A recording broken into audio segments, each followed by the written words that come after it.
What better place to do a video about relationships than here at Joshua Tree, where it's so windy you can barely hear me.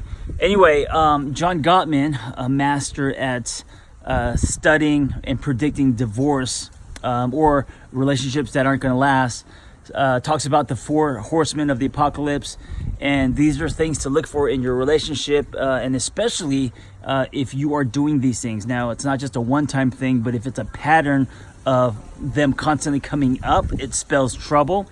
The 4 horsemen are criticism, defensiveness, contempt, and stonewalling. And I want to go through these real quick. They're really important.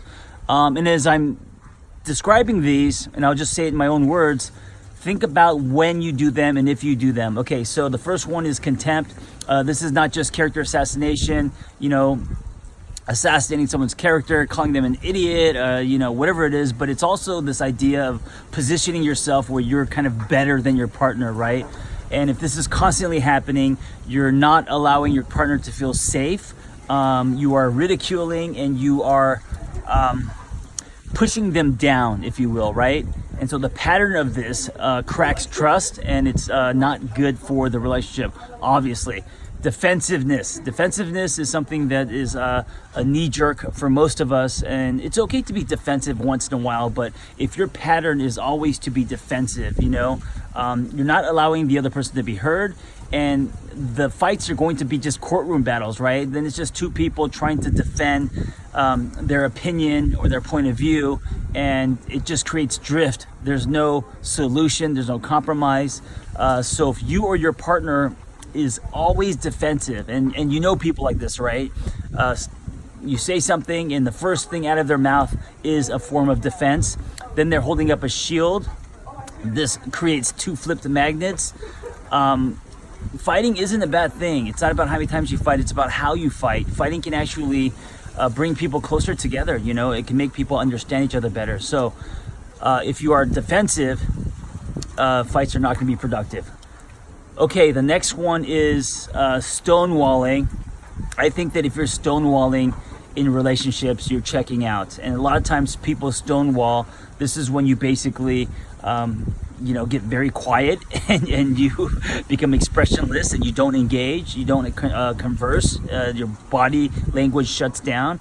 A lot of times people stonewall because they know that the fight or conversation is gonna lead to trouble, or they don't want to go there again, or they don't want to deal with the same shit. So they just kind of stonewall. And stonewalling is, to me, that's a form of checking out of the relationship, even if it's just for a little bit. So stonewalling is definitely a sign that things aren't good and productive and healthy. So contempt, stonewalling, defensiveness, and the last one is, let me think here, and now I'm panicking because if I can't tell you the last one, I just wasted 3 minutes of your time. What is it? Stonewalling, defensiveness, contempt, and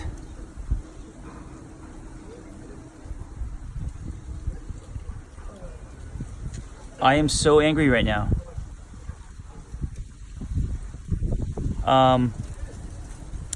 It is... Fuck. Don't you hate when this happens? When you can't remember? I knew all 4 before I pressed record, and now I'm blanking out on the last one.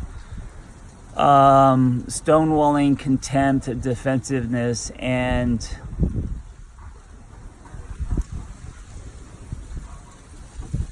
This is going to be like a 20-minute video of me trying to think about what the last one is. I'm not a quitter. I'm not giving up. I know it. Studied this shit in therapy school. Stonewalling, contempt, criticism. Oh wait, criticism. That's what it is. Okay, so stonewalling, contempt, defensiveness, and criticism. Okay, so of course there's a difference between constructive criticism. If your partner asks you about her dress, or maybe some art or writing or whatever, I think constructive criticism is great, right? It means that you care and you also have an opinion. especially if you guys respect each other and your opinions, that's a good thing. But constantly criticizing someone, right? Maybe because of the way they look, or how they do something, or what they're not doing, or constantly criticizing someone puts them under a microscope, and they start to feel like you are always reviewing them, and they start to feel not good enough. So be aware of if you're actually providing constructive criticism, or if you're just constantly criticizing your partner. This also overlaps with nagging. If you all find yourself always nagging and criticizing, that shit gets old real fast. So let's just sum this up, because I spent most of this video trying to think of the last one. The 4 horses of the apocalypse, signs that your relationship is in trouble if this happens as a pattern continuously: criticism, contempt, right, / character assassination, stonewalling, when you're basically just blank and you check out when you're fighting or arguing, and criticism, if you're criticizing constantly. So criticism, contempt, stonewalling, and defensiveness, right? If you're always defensive. So these are 4 things to stay away from, and ask yourself if your partner does this, but more importantly, ask yourself if you are doing this, and if you are, it's time to be aware of that and to change that behavior.